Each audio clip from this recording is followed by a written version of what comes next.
Señor economista y estratega en jefe de XP Securities, muy buenos días, Alberto Bernal. Doctor Fernando, qué placer hablar con usted. Mil saludos a la mesa, a la audiencia y como siempre espectacular hablar con ustedes. Muchísimas gracias, Alberto, y obviamente la gran preocupación es el giro que está tomando la economía mundial, porque el Fondo Monetario Internacional está pesimista, está reduciendo las expectativas de crecimiento o los cálculos que ya hace sobre el crecimiento económico para este año. Y hay quienes dicen que estamos a puertas de un decrecimiento de la actividad económica. Sin embargo, las bolsas siguen subiendo. La bolsa china está en más de 4.000 puntos, estaba en 3.000.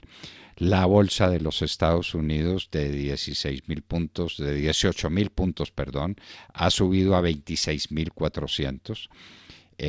Hay malas noticias que vienen de Europa. ¿Cuál es la visión que usted tiene, Alberto?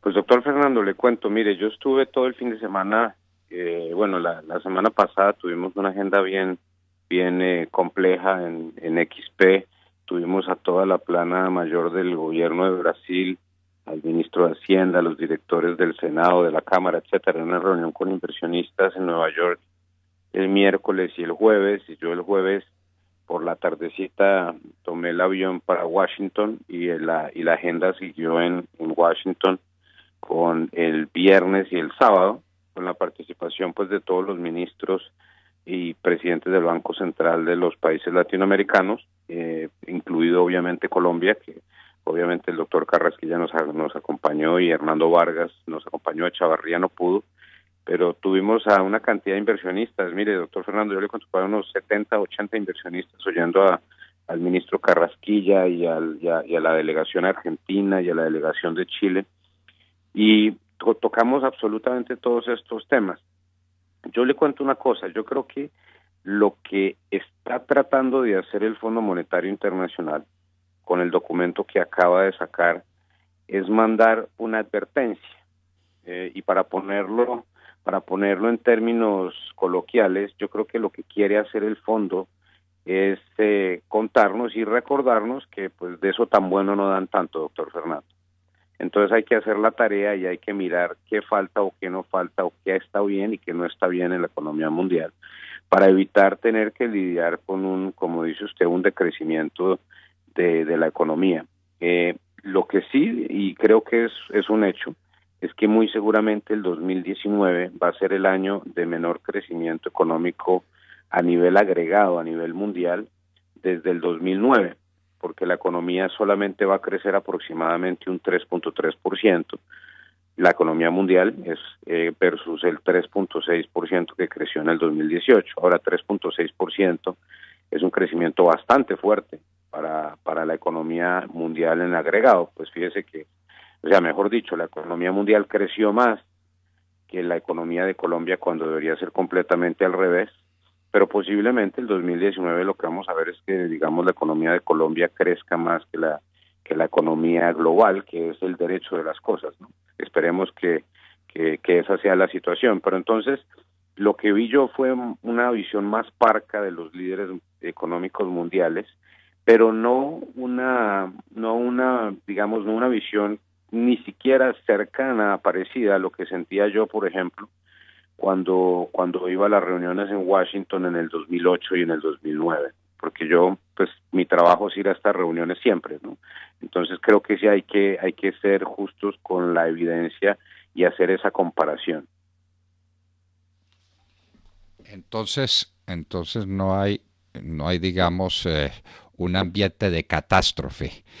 Pero cuénteme, es que usted mencionó países que están en situación muy disímil. El Brasil tratando de reponerse del desastre en que lo dejó el socialismo de Lula. Macri, que definitivamente no ha podido encauzar a Argentina y llevarla por una senda de austeridad fiscal que le permita un crecimiento económico adecuado. Pero está también Chile, que tiene unos resultados muy positivos. Entonces, Exacto. entonces de esa mezcolanza que se saca en síntesis. Pues yo creo que, doctor Fernando, de esa mezcolanza se sacan dos conclusiones. La primera, que afortunadamente yo creo que esto tiene que ver mucho con la tecnología y con la facilidad que existe hoy para tener información, que la comunidad financiera internacional hoy en día, en 2019, por fin ha tenido ya la capacidad de hacer lograr entender que no existe homogeneidad en un continente como Latinoamérica. Acuérdese, doctor Fernando, que hace unos 10 años a todos nos metían en el mismo saco. Entonces, de para abajo de Estados Unidos todo era México. México, Colombia, Costa Rica era exactamente lo mismo. Desde el punto de vista de la inversión internacional, quizás porque las personas que manejaban el dinero no tenían el interés o no existía la facilidad de la información, etcétera. Pero hoy en día yo sí creo que las personas que están haciendo el trabajo, la inversión, tienen clarísimo las diferencias que hay entre las situaciones endógenas de cada país. Entonces, digamos, cuando la delegación de Chile habló, pues le habló a nuestros inversionistas que estuvieron en nuestra reunión, yo miraba, doctor Fernando, los números de Chile, la capacidad, el inglés perfecto de la delegación de Chile, los números, hablaban de cosas que pues en cierta forma, desde el punto de vista de economista, uno diría, oiga, pues qué maravilla, pero qué presentación tan aburrida, porque no hay nada que hablar malo. O sea, la cuestión era si la inflación iba a estar en 1.8 o en 2.2. Imagínese tener un país donde esa sea la situación, donde la deuda contra PIB sea el 16%, donde el crecimiento pues está acelerando muy fuerte. Entonces, digamos que el fuerte de las conversaciones con la delegación de Chile fue sobre el fenómeno de migración venezolana. Eso digamos que en el caso de Chile es un poco diferente al caso de Colombia, doctor Fernando, porque es que la migración que está en Chile de Venezuela tiende a ser una migración mucho más pudiente, llegó con recursos, entonces están demandando mucho menos del Estado comparado con lo que demanda el venezolano que está cruzando la frontera con Colombia, y al contrario están llevando activo y están llevando capital humano. Y fíjese lo que le voy a contar, doctor Fernando. Parece que, según los cálculos del Banco Central de Chile, la migración venezolana podría incrementar permanentemente el crecimiento del PIB en aproximadamente 0.5% anual, solamente por la migración venezolana. Porque yo creo que hay algo que sí queda claro también de las personas que salen de Venezuela. Y es que, doctor Fernando, si usted tuvo que vivir ese horror del socialismo del siglo XXI, esa barbaridad que están haciendo esos desgraciados que se tomaron a Venezuela, y usted llega a salir de Venezuela, y usted sigue siendo socialista, usted no tiene perdón de Dios. Es así de sencillo. Y yo estoy convencido que los venezolanos que salen, después de ver semejante tragedia, en su gran mayoría han entendido el valor del sector privado, el valor del emprendimiento, el valor de hacer las cosas bien, y esas personas creo yo que van a ayudar muchísimo, por ejemplo, a incrementar aún más el bienestar de un país tan estable como Chile. Yo le tengo que agregar que Chile es un país que ha progresado, impulsado por migraciones muy positivas. Las migraciones de la posguerra de alemanes, por ejemplo, a Chile fue una migración enormemente positiva, y también de italianos. Entonces, a Venezuela también llegó una migración muy importante, pero pues se la tragó este fenómeno maldito del socialismo del siglo XXI. Entonces, Chile sabe manejar migraciones, y Chile es un país subpoblado. Chile es un país muy pequeño en población. ¿Cuántos habitantes tendrá Chile hoy? Creo que como 5,5 millones o 6 No, no, millones, si no, no algo estoy mal. más, no, eso es Santiago, no Chile. Yo creo que Ah, Chile tiene está, razón, sí, sí, obviamente. Sí, Chile está por Santiago sí debe ser alrededor de 10 millones, tiene de razón, doctor Fernando. 10 millones de habitantes. Pero tiene, por ejemplo, fondos de pensiones que cuadruplica el valor de los fondos de pensiones de Colombia, y Colombia tiene 45 millones de habitantes. Y eso lo consiguió Chile, impulsado por la política económica de lo que llamaron los Chicago Boys, es decir, política de libertad, de emprendimiento, de trabajo de la gente. Y ahí está el resultado, que los socialistas con la señora Bachelet a la cabeza no han sido capaces de dañar. Chile es un gran país y, como usted dice, muy aburrido. Un país sin inflación, un país con alto crecimiento económico, un país con los ahorros, con la economía interna que tiene de Chile, deuda del 16% del PIB. En Colombia estamos en el 50% del endeudamiento económico del gobierno central y el 60% consolidado. ¿Y Chile en el 16%? No, muy aburrido me parece ese país. Sí, claro, claro. No tiene emociones, no tiene emociones, pierden su tiempo los visitantes. Situación del Brasil. El Brasil es el gran gigante de América Latina. Los socialistas le hicieron un daño enorme. Era la economía emergente más importante del mundo. ¿Qué está pudiendo hacer Bolsonaro o hacia dónde se encamina Bolsonaro? ¿Qué conclusión saca usted? Pues mire, doctor Fernando, tuvimos en el evento nuestro, que a propósito de eso parecía como un concierto de un cantante de reggaetón, todo el mundo tratando de meterse a ese salón y nosotros tratando de controlar esa cantidad de gente, porque mucho interés para oír la historia de Brasil por fin, porque mire, hay una persona que de golpe usted alguna vez ha oído de él, doctor Fernando, es un gran economista que se llama Pércio Arida, del Brasil. Él fue ministro de Hacienda hace como unos 25 años y hoy en día es el presidente de BTG Pactual.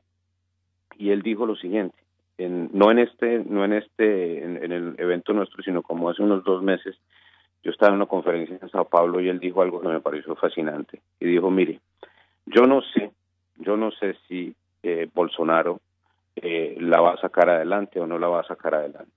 Pero lo que sí les puedo decir es que si no es Bolsonaro el que la saca adelante, no hay ningún otro que lo pueda hacer.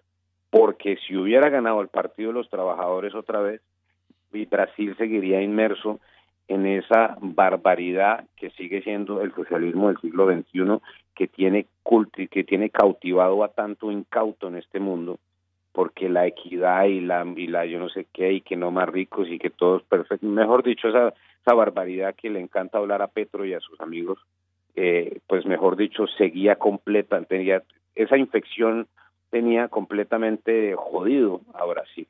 Y afortunadamente, porque Dios es muy grande, entonces hay un cambio de visión y a la gente le puede gustar o no le puede gustar Bolsonaro. A mí me parece que Bolsonaro es un tipo demasiado impulsivo, pero Bolsonaro nombró un ministro de Hacienda, y ese es el que estuvo en nuestra reunión en Nueva York, doctor Fernando, que mire cómo termina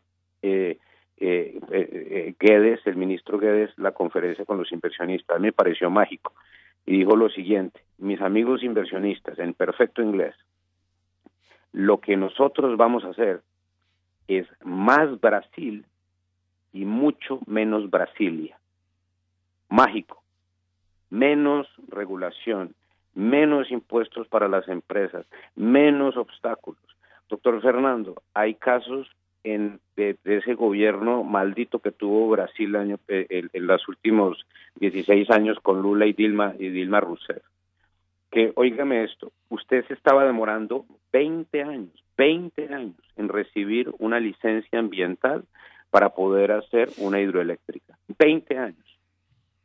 Y tenía que pagarle pues hasta el portero pues para que le dieran la licencia para hacer eso. Entonces pues obviamente no se construyen hidroeléctricas. Las hidroeléctricas es lo mejor que le puede pasar a un país como Brasil porque disminuye la huella de carbono. Eso es lo mejor que le puede pasar al mundo. Pero esta manada de demagogos entonces decían no, porque pues el rico viene a hacer aquí, entonces se va a aprovechar del pobre, entonces no había ninguna posibilidad de hacer inversión. Entonces lo que yo siento que está sucediendo en Brasil hoy es que por lo menos tenemos la oportunidad de tener un gobierno que entiende que sin inversión, sin emprendimiento privado, sin crecimiento, sin hacer todas las cosas que están haciendo los países lógicos del mundo, sobre todo en el Asia, sin eso no hay bienestar. Pues por fin tenemos algo medio positivo en Brasil y yo creo que esa es la visión que se llevaron los inversionistas. El gobierno hizo un buen trabajo, mandó el mensaje muy fuerte, Otra vez, las cosas entre los humanos son como son, doctor Fernando. Si usted tiene un ministro de Hacienda que viene y le habla en inglés, en inglés muy mediocre a los inversionistas, eso genera una reacción negativa. Cuando usted tiene un inglés como el que tiene Pablo Guedes, que viene y le habla perfectamente en inglés a usted, o como el que tiene Alberto Carrasquilla, que le habla perfectamente a usted en inglés, o como el que tiene Larraín, que le habla perfectamente a usted en inglés, eso genera muy buena reacción del inversionista, y como todos somos humanos y reaccionamos ante esas cosas, pues vemos mejor a los países. Sí, señor, tenemos que hacer una corrección y vale para usted y para mí. Chile tiene hoy 18 millones de habitantes, 18. Santiago, ahí está la confusión, tiene 5.600.000 habitantes, es decir, Exacto. prácticamente el 33% de la población de Chile. Pero de Brasil no se le olviden varias cosas.